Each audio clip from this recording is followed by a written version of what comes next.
আমার যে ডিমগুলো দেখতেছেন এই ডিমগুলো সব ইনকিউবেটর মেশিনে আজকে বসাবো। অর্থাৎ এই ডিমগুলো আমি ফ্রিজে রাখছিলাম, ফ্রিজ থেকে বের করছি সকালে, অর্থাৎ বসাবো সন্ধ্যার দিকে।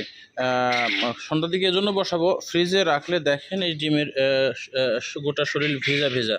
তো এই ভেজা অংশটা প্রাকৃতিকভাবে এইভাবে শুকানো লাগবে।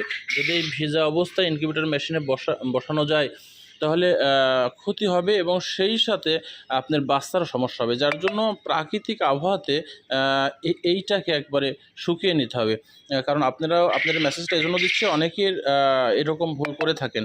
ইনকিউবেটরে যখন বসাবেন আপনি যদি ওই ডিমটা ফ্রিজজাত করেন, ফ্রিজে রেখে দেন, নর্মালি ফ্রিজে রেখে দেন, তাহলে ফ্রিজ থেকে বের করে সঙ্গে সঙ্গে যে ইনকিউবেটরের মেশিনে বসিয়ে দেবেন এইটা কখনো করবেন না।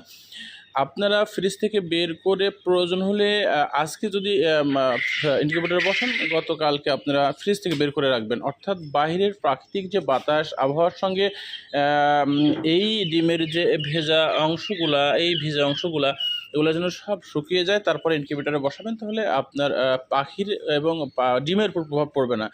নচেত এই অবস্থায় যদি আপনি বসায় দেন, যেহেতু ঠান্ডা, একেবারে ঠান্ডা হয়েছে ডিমটা, এখন যদি গরমের সঙ্গে সঙ্গে দিয়ে দেন তাহলে বুঝতে পারছেন কী ক্ষতিটা হতে পারে, যার জন্য আপনারা এইটা পদ্ধতি ব্যবহার করবেন। আসসালামু আলাইকুম।